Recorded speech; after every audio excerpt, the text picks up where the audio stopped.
Welcome back, ladies and gentlemen, to the Juice Baseball channel, and welcome back to another episode of the Kansas City Royals rebuild here in MLB The Show 23. That is right, we return to the franchise, and it is September of year number 2, which only means one thing. Well, it means two things. One, it's September call-up time. We get to see some new, young, fresh faces called up to the big leagues for their chance to shine. The other thing is that we are one episode away from the offseason, which is always a fun time, especially because we're not going to be in the postseason this year, as you could see from our record, which is 60 and 76. One thing about the offseason that I'm very excited about is MLB The Show added in an update the Major League Baseball draft lottery. So instead of just relying on the fact that we have to be the worst team in the league to get the number 1 overall pick, now we have odds, just like the NBA lottery, for the number 1 overall pick. So if we are as bad as we are, which is 60 and 76, 15 and a half games back, or 15 games back of first place in the Central, we are competing with teams like the White Sox, the Athletics, even the Astros to an extent, the Orioles, the Nationals, the Pirates, the Reds, the Giants, the Rockies. Teams like that we are competing with for the best odds to get the number 1 overall pick. Now, we have a lot of wins. As you saw there are some teams with 40-plus wins. And that's it. And we're in September. So either we have to have a really, really bad month of September to get good odds to get the number 1 overall pick for next season, or we just have to live with like a top 5, top 10 pick. I don't know. We'll see what that does in the next episode. That's going to be in the off season.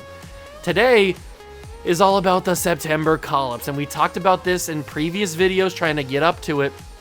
I think Walter has earned a chance at Major League Baseball. He was our first ever draft pick. He's developing very well. He's got plus 13 on his contact versus lefties. His stats are skyrocketing. He's having a very good year in AAA, hitting .313. I think Walter is one of the guys that gets to be called up to the Major League roster. So he will come up and maybe even play in today's episode. I don't know. And the second guy we've been debating, going back and forth with, I thought maybe Matt McLain could come up, maybe even Drew Lloyd or Elijah Green. We've talked about plenty of different options. Zach Veen also was one of those options on the table, but he was coming off of an injury, so he kind of fell to the back burner a little bit. And I think after much deliberation, and we talked about some pitchers, but I think we have a good amount of pitchers on the roster right now, and we're not playing for the postseason, so it's not like we have to have an extra arm in the bullpen. I think we're going to go with Mr. Matt McLain, another one of the guys that we added to the team in the deadline period, and we have to remove somebody from the 40-man roster. Who's going to get dropped off the 40-man for Matt McLain? It's going to have to be not Mazzucato. It's going to have to be... I could move Nick Prado down, but I want to keep Prado up, I guess. It's probably going to be somebody down here. And it's probably going to be... Should it be Ryan? We moved up Ryan for what reason? I don't remember why he's up here, actually. Let's move him down to AAA. I forget why he's up here. He might have been up here for a reason, but it's been a while since I recorded that episode, so we're going to move him down. If I go back and watch that episode and realize that I made a mistake, then I'll put him back on there, and we'll move on. But Matt McLain will come up there. So something that we don't normally do, which is do September calls with 2 hitters instead of a pitcher and a hitter. But now we've got Walter, our first ever draft pick, and we've got Matt McLain. So I'm excited to see what those two guys do. And we saw in the last episode the debuts of Ellie De La Cruz and Lou Walls. So there is a ton of potential young studs on this roster already that we have to wait and see what happens with. And we are still obviously trying to grow some of our other young guys like Bobby Witt and MJ Melendez and even Luis Ariz, who's only 26. He may seem like he's a little bit older than that, but he's only 26. So is Vinny Pasquantino. So those guys are super young as well. Teoscar, a little bit of an older guy, veteran presence. So is Salvador Perez and Lorenzo Cain. But if we can find a guy who can play left field, which could be Lou Walls. I know he's a little bit smaller than your average left fielder, but he could play center field, I guess, because we do need a replacement for Lorenzo Cain. And then maybe Jared Kelnick is the guy that switches and moves, or takes over in left field. Because I don't know if Edward Olivares, even though he is a very good player for us and he's had 2 pretty good seasons, I don't know if he's the long-term option, especially at 28 years old. And then Kelenic at 24 could be the better option in the long run. I don't know. He'd have to start hitting a little bit better. But we've got a lot of different options. First base is definitely taken, at least for right now, with Pasquantino. But maybe, I mean, Walter can play backup catcher. His secondary position is catcher, so maybe he substitutes as the catcher for Salvador Perez. Or maybe NJ Melendez moves back to catcher because he is primarily a catcher. And then we move Walter to DH. That's also a possibility. I don't know. We'll have to wait and see. But I think with those call-ups ready to go, I think what we're going to do is we are going to play a home game, maybe against the Yankees. Maybe. Yeah, let's do September 11th in honor of 9/11. Let's do September 11th against the Yankees. So we will simulate this game against the Mariners, and they don't have a valid lineup. They have 27 players on the active roster. I thought we had 28 players. What happened? Who got hurt? Who just got hurt on the roster? Call-ups. Wait, what just happened? I'm confused. Pending transactions. So we didn't have to move him down? Ryan? We just had 28 guys. It was 20 out of 28. What happened? I'm very confused on why we don't have 28 guys now. But whatever. I guess we'll call up somebody else. Let's call up another pitcher, I guess. I have no idea what just happened there, why we have a less amount of players on the roster. But let's call up this dude for right now. And we have a full 40-man roster. So who's on the 40-man that shouldn't be? This is beyond me. Hold on. Let me simulate and do it automatically and see what happens. Auto fix the roster. So who'd they put on there? Who'd they put on the 40-man that wasn't already on there? Michael Massey? No, he was on there already. Where's the MLB roster at? Who was on this MLB roster that wasn't already here? Lou Walls is here. There's Walter. They kept him up. That's good. There's Matt McClain. I don't notice anybody different. What the heck just happened? What was that? Is it Andrew Painter? Was he already up here? I don't remember. He might have been already up here. All these other guys, I think, were already up here. So, whatever. It doesn't matter. It does not matter. Let's move on. White Sox series. We took one. Okay, so Ryan gets claimed off the waivers by the Pirates. That's not a bad thing, I guess. He was an okay player. Let's see. We take two of 3 against the White Sox. Now we got a series against the Marlins, and we only got 1 out of them. Yamamoto's 0-5. I didn't realize he was struggling so much. We do have to figure out this pitching rotation. That is for sure. Yamamoto might not be the guy. Let's switch him out for Andrew Painter. Have him come into a long relief style and see if Andrew Painter can get some stuff done. Obviously, Asa Lacy is our young prospect. He's still trying to grow. Brady Singer, we're still committed to, I think. And Roki Sasaki, obviously, he just needs to develop a little bit more, develop his pitches a little bit, and then he can figure it out. And then Ian Anderson, I don't know what we do with Ian Anderson. I hope he figures it out. We need him to severely. Start this stuff against the Yankees. All right, it's a 1-1 series, and we're going up against Garrett Cole, one of the best pitchers in Major League Baseball. Great. And we've got Ian Anderson on the mound again. Great. I think in the last episode, Ian Anderson got cooked. 64 and 81. Unless we have an absolute utter collapse in the final weeks of September, we should comfortably finish 4th place. That's what I'm kind of thinking. 4th place in the AL Central. If we take a look at our GM goals, last year we finished 65 and 97. So we are already in a better spot than what we were last year, unless we just lose every single game. That's also a possibility. I don't think it's going to happen. I think we win a majority, and I think we get to probably 73, 74 wins. So I think we can win 10 more games. That's maybe a bit of a stretch, but I think we can get to the low 70s in our win total, which is a big improvement on last season. So that's already a good sign. We're already playing better, if you could say that. So we've had a better season than we had last year. So we've got Yankees and Royals from Kansas City. The final game of the regular season of Season 2. Hope you guys go and enjoy. If you do, leave it a like, subscribe to the channel, join the Juice Club, and let's get it started. And welcome into the ballpark. Happy to have you with us. We've got baseball on the show. It's the New York Yankees going up against the Kansas City Royals. Alongside my partner, Chris Singleton, I'm John Chompy. Thanks for joining us here. And we got a rubber match on our hands today, partner. Yeah, the final game of a 3-game set. They've split the first 2, and regardless of how important a series is within the larger picture of the season, it's a game you want to get up for. Every series win feels good, so we should see a fun matchup in this one. All right, we'll be back to get this one started after this. Just a little bit away from first pitch, and today's starting pitcher, Ian Anderson. Last time out, it just seemed like he wasn't trusting his stuff. He fell behind in the count, walked a number of guys. Today, he's got to pitch aggressively, and he's got to pitch inside. Colton Wong up to hit. Here we are, ladies and gentlemen. We've got Yankees and Royals from Kansas City. And I've got some new blood in the starting rotation. I said that we might be seeing some of our boys in today's episode, and that's exactly what we're going to be doing today. We've got Matt McClain in shortstop. We've got Walter at DH. And we've got some other guys in there. I forget who else. Somebody else is in there. Don't worry, we'll get to it when I get to the lineup. I forgot. I think that might be it, actually. Ellie De La Cruz is playing third base. Witts at shortstop. Arise and Pasquantino. Oh, MJ Melendez is out of the lineup because Walter is DHing. And that's a strikeout on Aaron Judge. That's a big strikeout. All right, good top of the first inning, but now we're going up against Garrett Cole, and we get to see our team here on offense. Luis Arise hitting .323. I'd like to see that average up a little bit more, but obviously .323 is a fantastic average.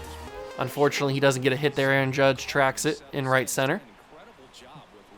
Oh, it's Lou Walls. That's right. I put Lou Walls in at center field instead of Lorenzo Cain because I was impressed with how he played last episode in his debut.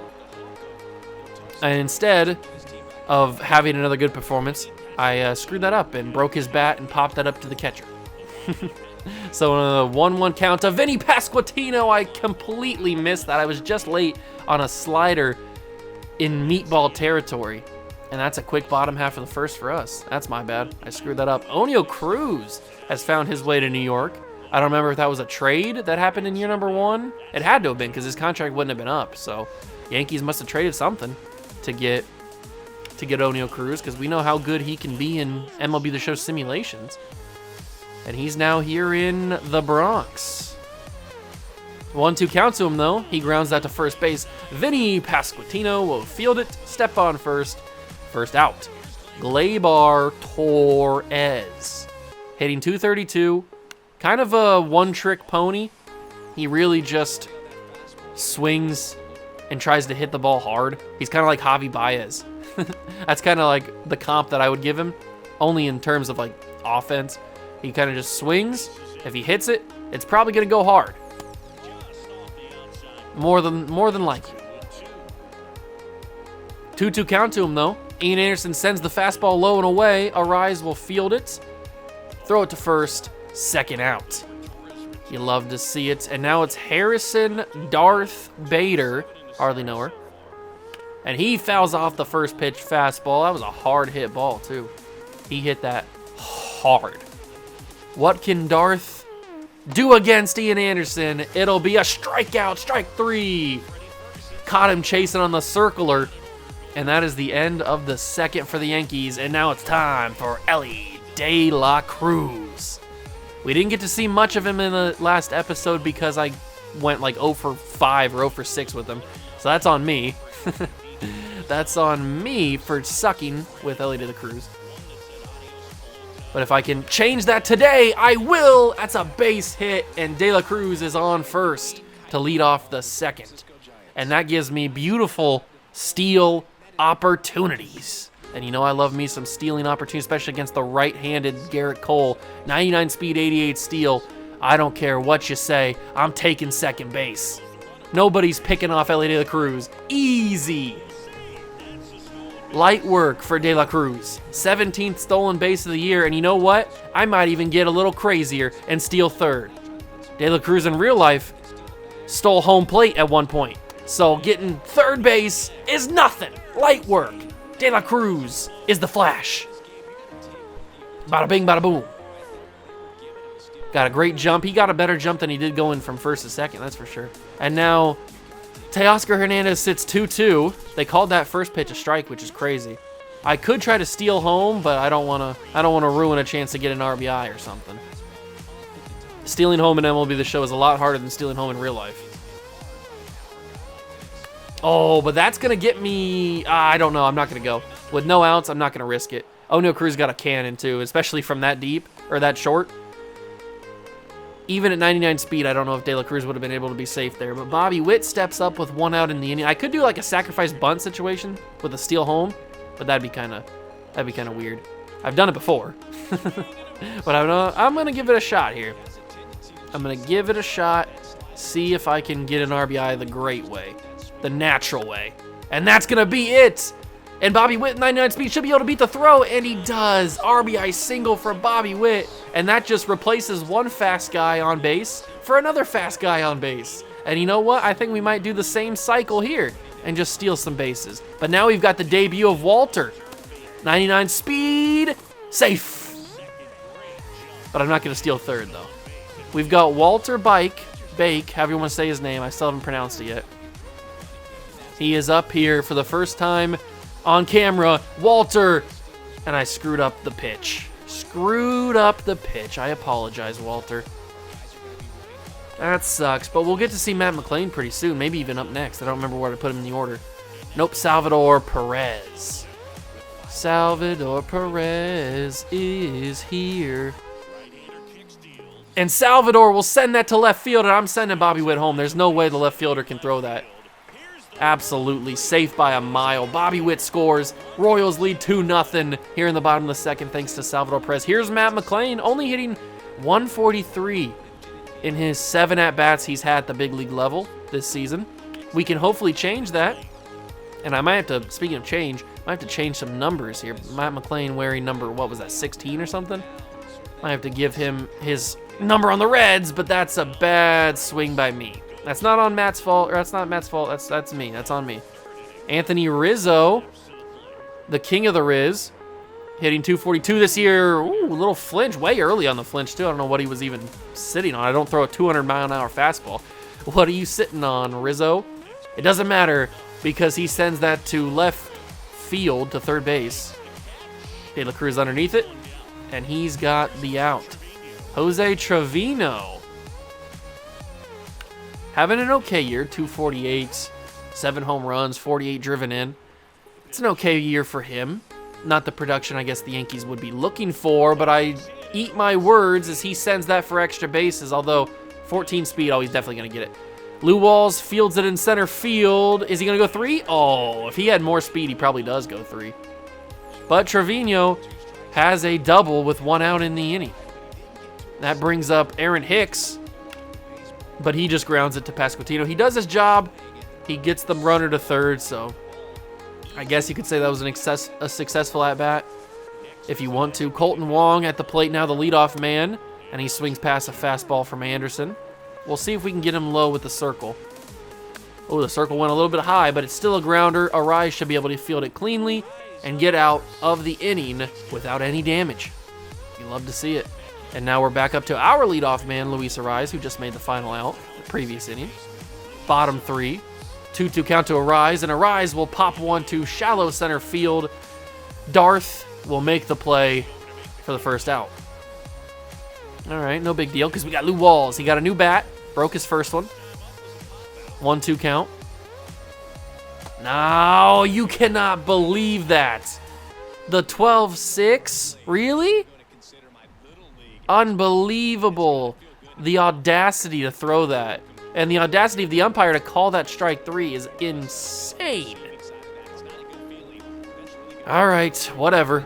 Pasquantino walks, so there's 2 outs and a runner on first for De La Cruz. And Ellie De La Cruz will send that to center field. Single. But unfortunately, he can't steal any bases unless we risk Pasquantino getting thrown out as well. So, can't steal any bases, but that's okay. He got 2 hits today, which is something I can't say happened last time.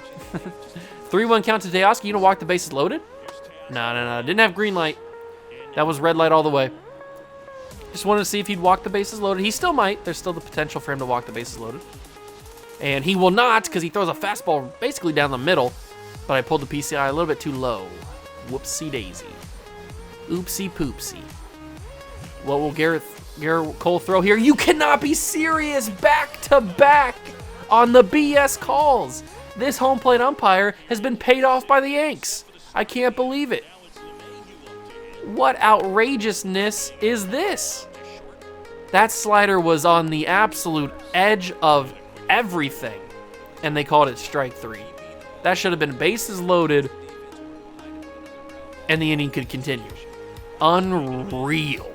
Absolute travesty that was called strike 3. And that's the second time we got called out on the knuckler earlier on the black. I don't know what this umpire's doing. If that's the strike zone, then you better give me those calls as well, as Aaron Judge strikes out swinging. You better give me those calls if I put a pitch on the black. But I'm guessing the strike zone's not going to be very consistent. If I know anything about MLB The Show, I know that the strike zone is never consistent. But that's a beautiful strike 3 call. Cruz goes down looking. We froze him. And to be fair, through 4 innings, I should say, Ian Anderson is pitching pretty well. A lot better than how he did the last time we saw him. And that was against a worse team, I think. The Yankees are a formidable team, as they usually are. And Ian Anderson, through 4 innings, has done a great job. That ball did not have enough steam on it to bounce over the glove of Anthony Rizzo, and Walter will ground out for the second time, or for the first time maybe. I don't remember. His second time getting out. You know what I'm talking about. Salvador Perez up. Is Salvador Perez about to be our most consistent hitter? No, he's going to ground to O'Neal Cruz, even though I thought that I had pretty good I mean, I did have good timing on them, but the PCI, I guess, is a little bit over the top. I don't know. Gleyber Torres up to start the 5th. 1-1 count to him. Anderson throws the fastball, and he fouls it off. We got a 1-2 count to him, and I know what I'm going to do. Look at that gap down there in the NL West. The Dodgers have such a big lead that the second-place team, Padres, are 10.5 games back. The Diamondbacks were like 38 games back. I'm pretty sure that the Rockies were 68 games back. We'll have to take a look at the standings at the end of this episode, because I am very curious at what the rest of the league is doing, if that is what the NL West is looking like. And it looks like the strike zone is a little consistent, because that was in a similar spot to where that slider was that got us out, and it was called a strike, so that makes me happy. Another strikeout for Anderson. Rizzo way out in front of, what are you waiting on? You weren't waiting on anything. You were way out in front of that. You swung before I even threw the pitch. And he strikes out Anthony Rizzo. Ian Anderson, 5 innings down, has looked pretty good. A promising sign from our could-be ace. Maybe I'd give the ace role to Roki Sasaki, probably. Although he is only, like, what, 20 years old or something? We need Matt McLean to get a hit here, get on base, because he's also pretty fast. If he can do something here, we might be able to steal some more bases. Not swinging at that. You're not getting me on that. Not on that BS. But I'm hoping for a nice pitch right down the middle that I can take yard. That's not going to be right down the middle, but maybe I can outrun it. No way. No way I outrun it at third. I'm not that fast. First out of the inning, Luis Arraez. Sometimes I just have these days where I don't get any consistency with Luis Arraez. There's some days where I have like 3 out of 4 hits with Arraez, and then there's others where I go 0 for 4. And it seems like that's one of those days. 2 down in the inning. Lou Walls is up, and Lou Walls fouls off the fastball. It also could just be that Garrett Cole's really good, and I can't hit against Garrett Cole. That could be a possibility. But Lou Walls will poke that into center field and get on base. He stole a base last episode, I think, but got caught stealing. I'm pretty sure that's how that happened. Pasquantino is on now with 1-1 count and 2 outs. Ooh, I pulled the PCI down super low on that one. That one is my fault. I thought he was going to throw like a circle change or something. Up in the zone, Pasquantino could not get that over the tall head of Oneil Cruz. 6'7", very lanky body. And we go top 6. Trevino, the only man to do any damage to Ian Anderson today with that double. We'll see if we can get him striking out here on the 2-2 count. Here comes the circle. He goes after it way on the top of it. Misses it by a mile. And that's another strikeout for Ian Anderson. He is killing it today on this little gloomy afternoon here in Kansas City. We'll see if we can get Aaron Hicks striking out as well. Here comes the 12-6. Ooh, Aaron, you probably should have smoked that ball. The outfielders were playing a little bit in as well. If you put that with any sort of power, you can get maybe a triple in this deep outfield. Colton Wong, check swing called strike 1. Or strike 2, I should say. Colton Wong was a first-round pick in 2012. That's crazy. Ooh, okay. Thought he was going to go again back-to-back, but he doesn't. He holds off. Full count now. Can we get him on the 12-6? He doesn't chase it, ball 4. The discipline that you have to have. And that is going to go right to Teoscar. I thought I was going to screw that up for a second, but Teoscar finds it. And he gets us out of the inning, and I'm going to warm up some people in the bullpen here. We're going to warm up Dylan Coleman, and we're going to warm up Chapman. Just to get ready. I think I'm going to let Anderson go 7, but probably after that, we'll see how it goes. I don't think he's got the stamina to go for a shutout, but I guess we'll try. 7 triples already for Ellie De La Cruz. You love to see it. I guess I shouldn't say already. We're in September, and he was playing Major League Baseball when we traded for him, so he wasn't in the minors. Don't swing. I've been called strikeout when it hit me more than once, and I've been annoyed by it. Full count to De La Cruz. De La Cruz goes down chasing for it. If that drops, that could be dangerous, but it's not going to drop. Right into the glove of the Darth. Teoscar, I need to see some power from you, Teoscar, or at least some sort of effort out of you. I noticed that you were getting a little bit cold, starting a little bit of a cold streak here. So I want to see if we can get you out of that. Get you back on your hot takes. And there it is. That's a double down the left field line. Teoscar Hernandez back in the good graces of the hitting gods with that double with 1 out. That could add a little bit of insurance if we need it. You know I love me some insurance. Bobby Witt's 1 for 2 today. He's got a 1-1 count and a runner on second. Come on, Bobby. Oh, Bobby. He's going to score Teoscar Hernandez. I'm going to send him home. I think Teoscar can beat the throw. It's a little bit off target, just barely. Hernandez is safe. Bobby Witt with an RBI single into center field. That was a little bit closer than I thought. Bader almost gunned him down. Woohoo! If that was a little bit more on target, that could have been an out, without a doubt. I'm rhyming. I'm Seuss. They're pulling Garrett Cole. They bring in Clark Schmidt to replace him. I didn't think they'd ever pull out Garrett Cole, but they did. And now the rookie has to take on a bullpen arm, and he sends that one to deep left field. Unfortunately, it's caught for the out, and Walter will walk back to the dugout. Salvador Perez. He was our only all-star this year, which says something about this team, but hey, Salvador's still good. Don't knock him. Salvador Perez! Don't knock the vet! Santa Maria! Salvador Perez goes yard, 2-run shot, and the Royals are up 5-0. Don't knock the veteran. He's still got it. De La Cruz is pumped. Salvador Perez is him. Let's go, baby. That's what you like to see. Just talking about how he was the only all-star and he's at his advanced age, and he said, watch this. You think I'm old?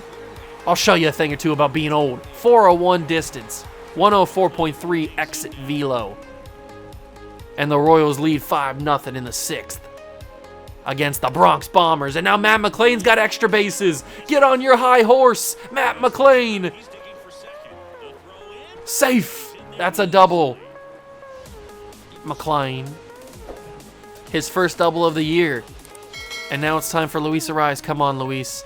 It's a 2-2 count with 2 outs in the inning. I do not want to be you to be the guy that ends this one. Luis pops it into right field. That's going to be in the gap. Luis Arraez will make it 6. McLean comes home to score. And if Arraez had more speed, I'd send him to third. But 46 speed is not fast enough. Finally, on base with Arraez. That was much needed. Very, very much needed. And now Lou Walls, can he add to the hit parade in the inning, in the 6th inning? Lou Walls into center field. That's going to score Arraez. And maybe safe. Not as close as the Teoscar play, but Lou Walls scores an RBI. And they pull Clark Schmidt for Luis Gil. The 6th inning, the floodgates have opened. And we are cooking the Yankees in Kansas City. Some of that Kansas City barbecue. Pasquantino sends that to right field, but it dies very quickly. And the inning comes to an end, but not before we absolutely dominate the 6th. That is exactly what you want to see. And now I feel a little bit more confident giving Ian Anderson the 7th. Aaron Judge fouls off the fastball, making it 2-2. And we've gotten Judge on this circle change before. So why not try to get him again? He cannot figure out Anderson's circle change. That is for sure. He goes down swinging again. He's 0 for 3. Another guy that has a chance to go 0 for 3 is O'Neal Cruz. But he sits full count.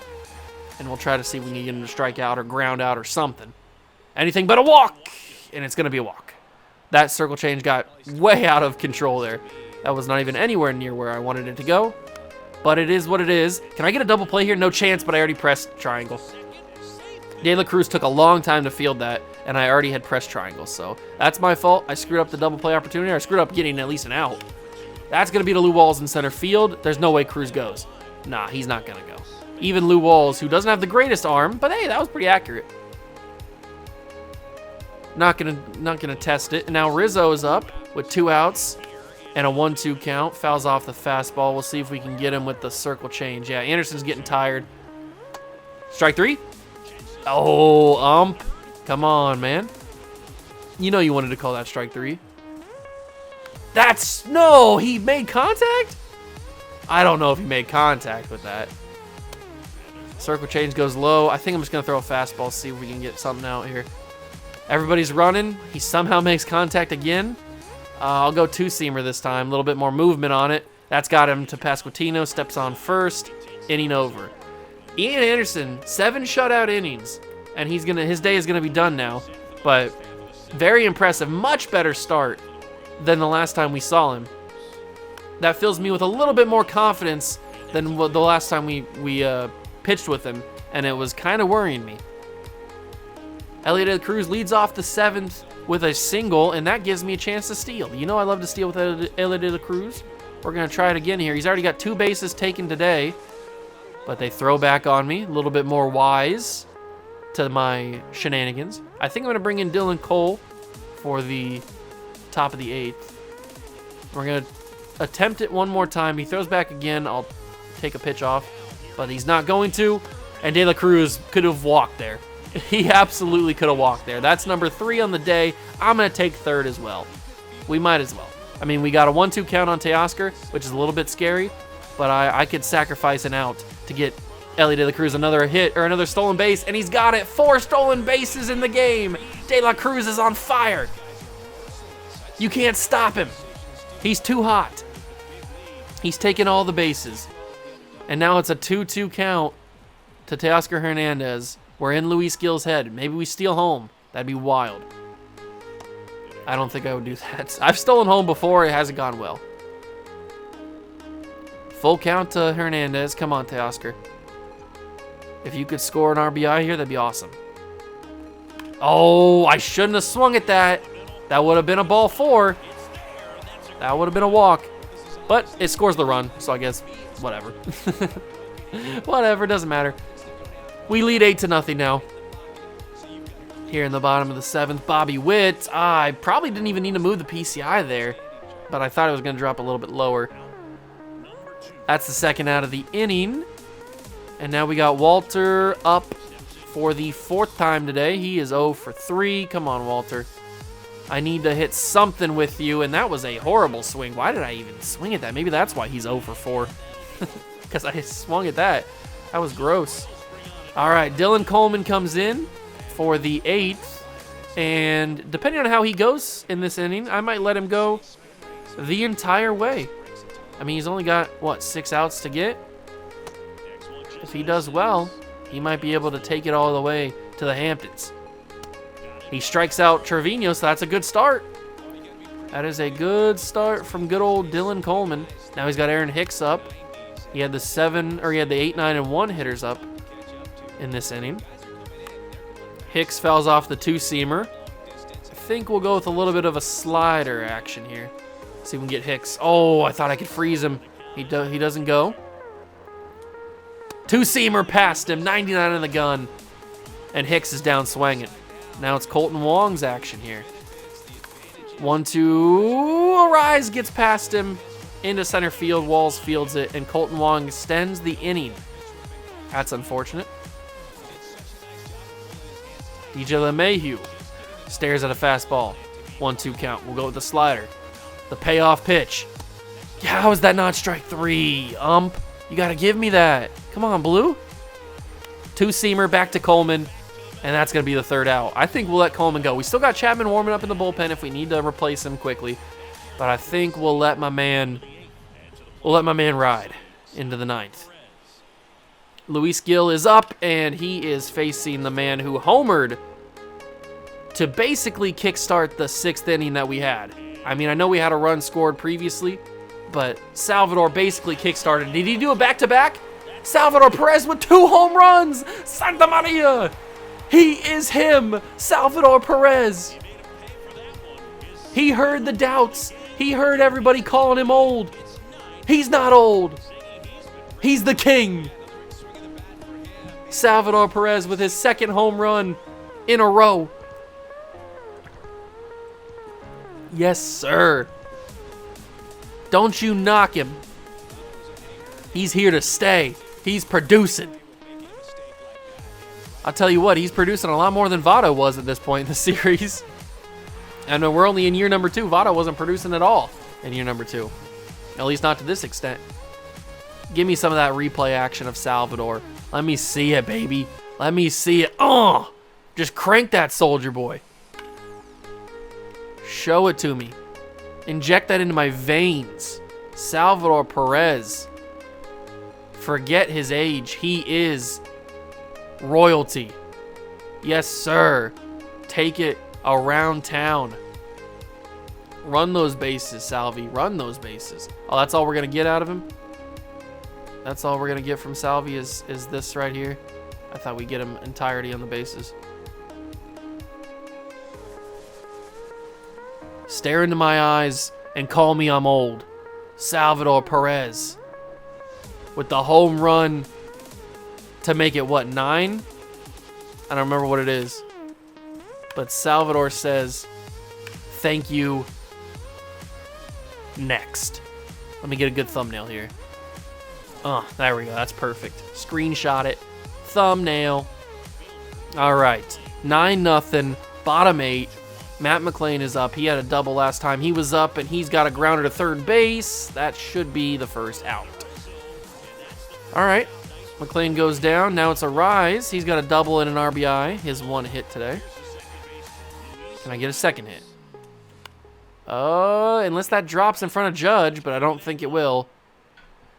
Judge will make the play for the 2nd out. Lou Walls, 2 for 4 today, and he's got a 3-1 count on him. Okay. You gonna walk me? No, he's not. I've got green light.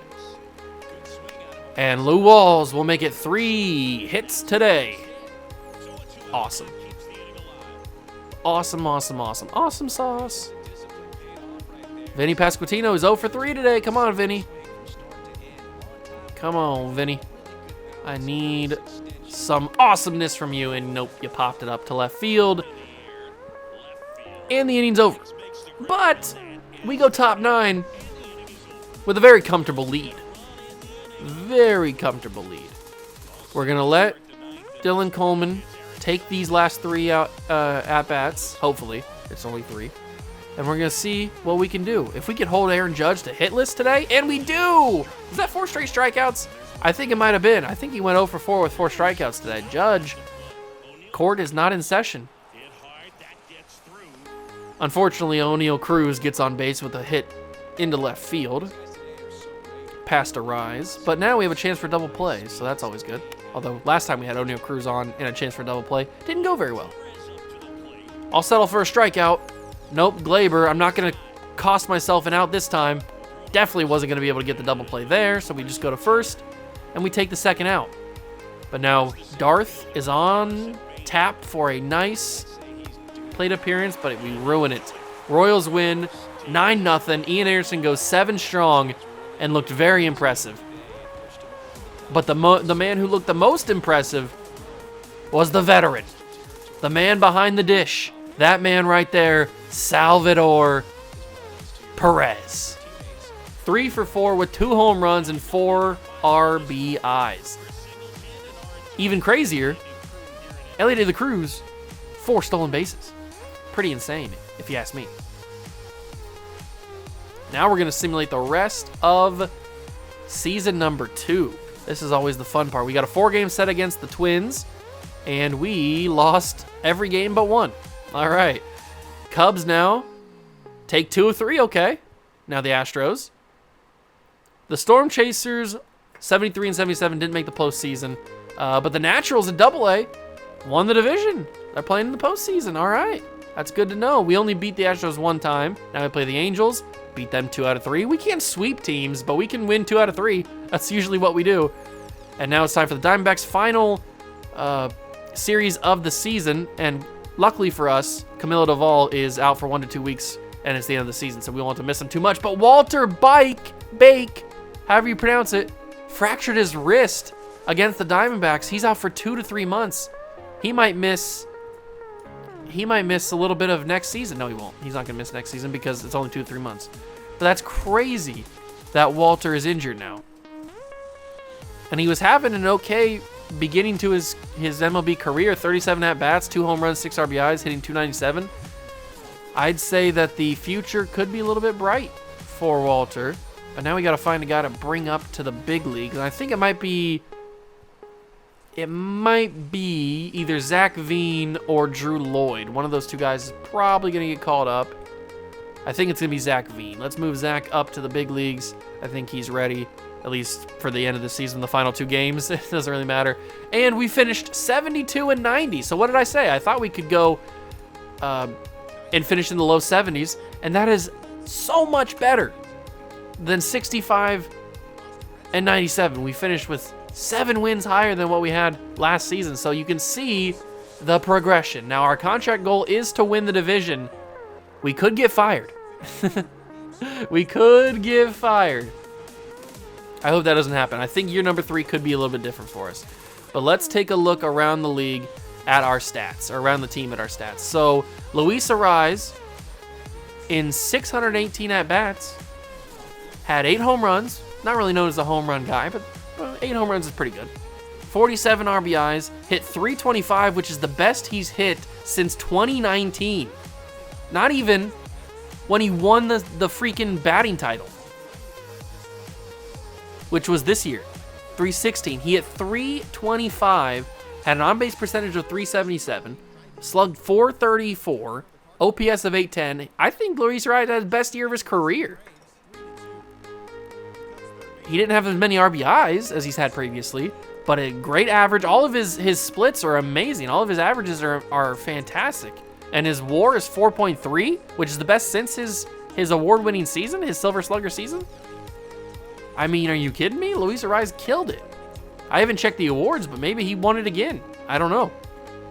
MJ Melendez, 12 home runs, 50 RBIs, 220 average. Very good season from Melendez, and we're still waiting on his development, seeing if he can turn into being something. And Vinny Pasquantino has gone up to 99 contact versus lefties. Pasquantino is becoming a demon. 24 home runs, 70 RBIs, so he went up. You could see the progression in his abilities. His average dropped a little bit from last year, but he's getting good. He's becoming a very good player for us, and he's proving that there. Elly De La Cruz, I mean, he played in 351 games, or 351 at-bats. We don't know how many of those games he played for us because it says total. I wish you could go by team. He had 10 home runs, 37 RBIs, 20 stolen bases. 4 of those came in last episode. Got caught for stealing 4 times, had a 245 average, but he's only getting better. He's only 22 years old. He is only getting better. I predict good things in the future for Elliot De La Cruz. Teoscar Hernandez seems like that contract is paying well because he had 32 home runs, which is the most since 2021, 90 RBIs, hit 277, which is also the most since 2021. His OBP was great. His slugging percentage was great. His OPS was great. I mean, Teoscar had a really good year in his first year here in Kansas City, so I'd say that the contract we just gave him last offseason was well worth it, at least for year number 1. Now, it's not a crazy amount of money where we wouldn't be able to move off of it in a couple of years if he starts to decline in his older age, but right now I feel pretty good about the contract we gave him. Bobby Witt finally played a full season, did not get hurt, unlike in year number 1 where he got hurt in the very first month of the year, or month of the season. He played in 154 games, had 20 home runs, 74 RBIs, hit 242, 294 OBP, slugged 432, 726 OPS, had a WAR of 1.1. I'm just happy he was healthy all year. That is really my main thing, is that he was healthy all year. And then Salvador Perez, the man of the hour, the man that this video title is probably all about. He had 33 home runs, 94 RBIs, hit 253, 293 OBP, slugging 463, 756 OPS. This kid was unbelievable, and he's not a kid. Unbelievably good from Salvador Perez. Obviously, these two guys, or these two positions were filled, but now they are not because Lorenzo Cain might have retired, actually. Hold on. Did Lorenzo Cain retire? Center field. No, he's here. He just got moved down to Double-A. I don't know about that, Chief. I don't know about that. Although I can't move anybody up to the majors. So I will at least move him up to Double-A, though. Or to Triple-A. Actually, just keep him down. Just keep him down. If Lorenzo Cain does retire, it is what it is. But here's his numbers. He had 106 games played, 8 home runs, 32 RBIs. He's just super consistent. I mean, look at these 2 years. We revitalized his career. 232 average, 295 OBP, slugging 340. I don't know if you guys were expecting anything crazy, any crazy numbers from Lorenzo Cain, but these are the numbers I pretty much expected from his older age and his low overall. And he delivered. He was super consistent in the games that we played with him. And I can't be mad at it. I appreciate his numbers. Nicky Lopez did pretty well. We obviously moved off of him when we traded for Elliot De La Cruz, but in the time that he started and the games that he played, he did all right.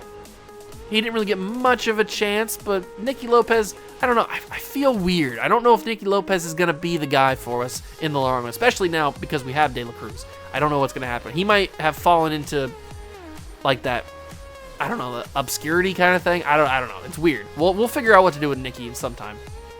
Jared Kelenic, 300 at-bats, 13 home runs, 42 RBIs, 187 average. So he was kind of weird. He was kind of like good, but not consistently good. Like hitting 187 over 300 at-bats is not great at all. But I don't know if you could say that he was all bad.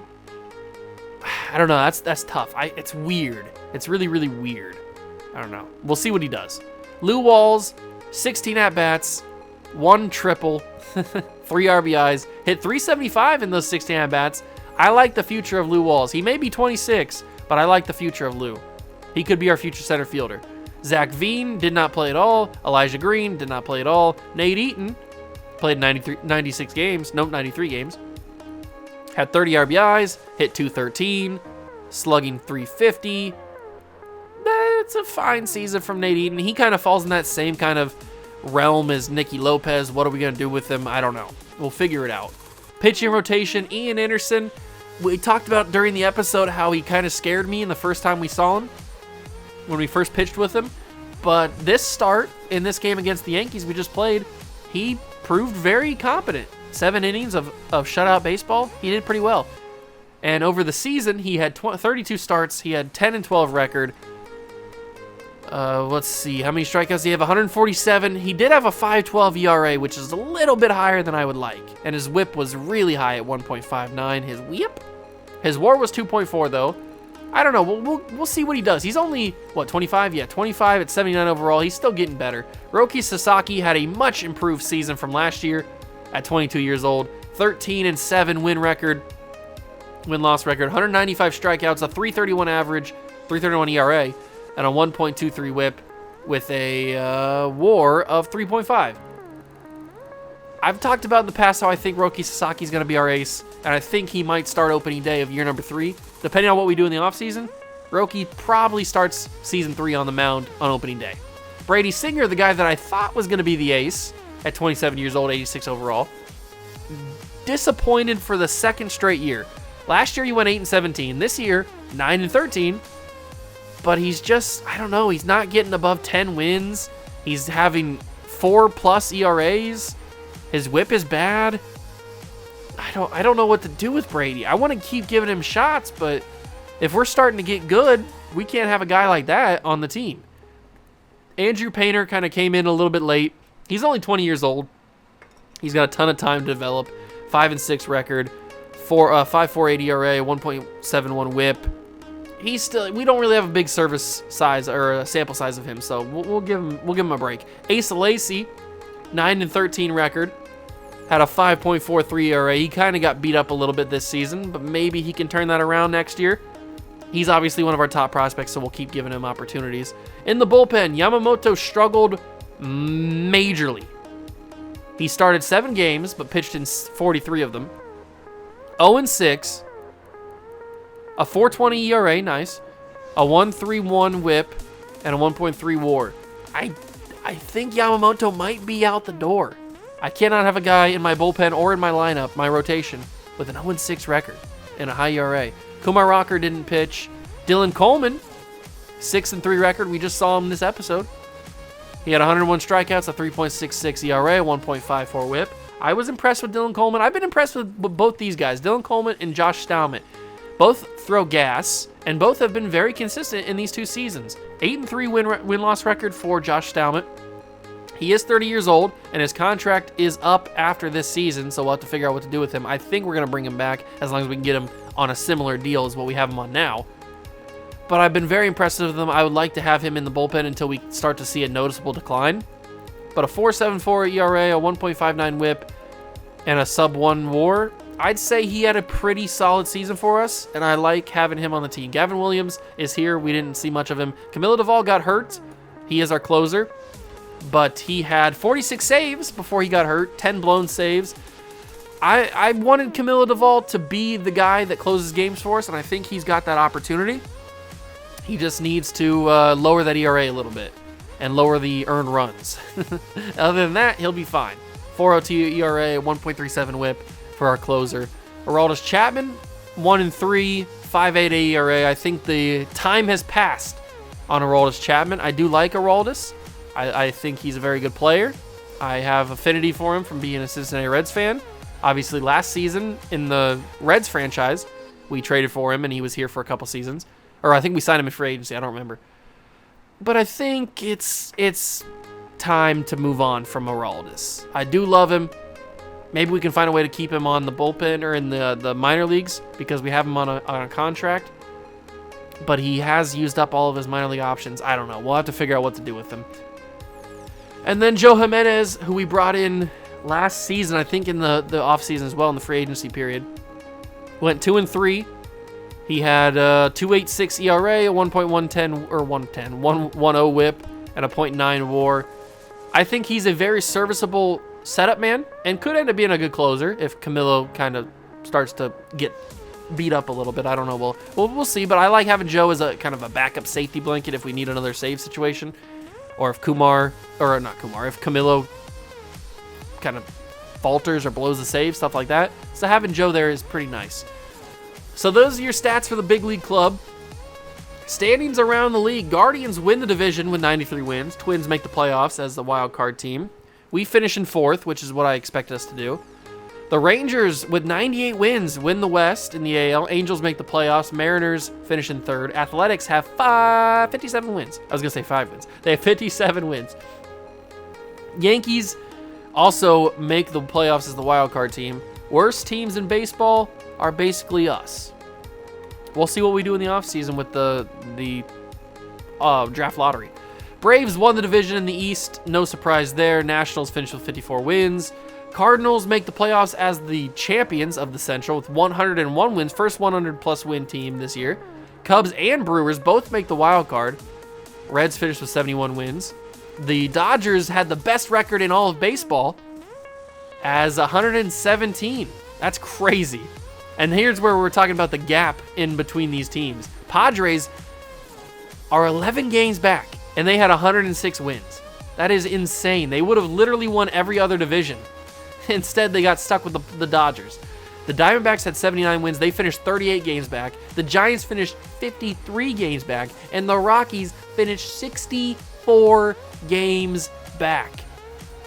The Rockies, you could say, have the best odds to be the number one team in the entirety of the draft. The Blue Jays also had 101 wins. Yankees make it as a wild card team. Orioles finished with 67 wins. So that's your numbers around the league. If we go to the award winners, are we going to find out? Yeah, we are. Judge wins the MVP. 46 home runs for him. Congratulations. Christian Walker is the MVP of the National League. Julio Urias almost won the home run. Or won the home run. What? He won the MVP. Cy Young is Jacob deGrom and Urias. Batting title goes to Bo Bichette, but Urias was there. He was there. He just didn't have the home run and RBI numbers as these guys did. But Urias was there. The batting title in the National League goes to Juan Soto. Reliever of the Year is Jordan Romano and Ryan Helsley. Rookie of the Year is Anthony James and Brady Nash. I'd like to have one of our guys take it one of these years. Hank Aaron Award winner is Aaron Judge and Juan Soto. Gold Gloves are Shane McClanahan, Walker Buehler, Rushman, and Will Smith. Ty France and Christian Walker. Jonathan Shoup and Nico Horner, Key Brian Hayes and Jace Peterson, David Fletcher, Dansby Swanson, Stephen Kwan, Alex Verdugo, Kyle Lewis, Miles Straw, Kyle Tucker, Mookie Betts, Mookie, Silver Sluggers, DH, George Springer, Otani, Salvador Perez, hey, look at that, got an award, back-to-back for Perez, and Will Smith. First base is Vladimir Guerrero Jr. and Christian Walker, Brandon Lau and Ozzie Albies, Murakami and Jose Ramirez, Trey Turner, Bo Bichette, Mookie, and Aaron Judge, Mike Trout, Ronald Acuna, and Randy Arozarena, and Juan Soto. Those are your award winners, and here are your league leaders. I won't read every name like the awards, but you can pause if you need to. Bobby Witt led in triples. That's nice. I'm excited about the future of this team. We've got a lot, and I mean a lot, of young potential players on this roster. It's actually crazy how many young guys we have. We have Ellie De La Cruz. We have Lou Walls. We have Matt McClain. We have MJ Melendez. And that's just on the hitting side of things. We have Roki Sasaki. We have Brady Singer. We have all these guys, and especially guys down low like Mazzucato and Kumar Rocker and all these young studs on the team. It's actually insane at how deep we are. And yes, I said deep because we are deep. I mean, look at all this young potential. If we go find the top prospect list, do we have anybody at the top half? Doesn't look like it right now, but we have Pete Crow Armstrong, who's in 17th. Matt McClain is in 20th. Tink Hence is in 22nd. Then we've got Gavin Williams in 38th. Elijah Green in 47th. So our stench is lingering around the top 50 prospect board. So I'm very, very happy about that. And plus, we're still waiting on our draft picks from next year, or from this season. So that'll be nice to see in the prospect showcase for next season. But next episode will be the whatchamacallit, the off season. We will simulate the postseason, see who wins the World Series and all that good stuff. I'd pick the Dodgers because they have 117 freaking wins, but who knows? Playoffs are a different animal. And then we will go into the off season, do all that stuff. I can't wait. Hope you guys are excited. If you enjoyed this one, hit the like button, subscribe to the channel, join the Juice Club. Thank you so much for stopping by and watching. I truly appreciate it. And I'll catch you guys in the next one. Peace.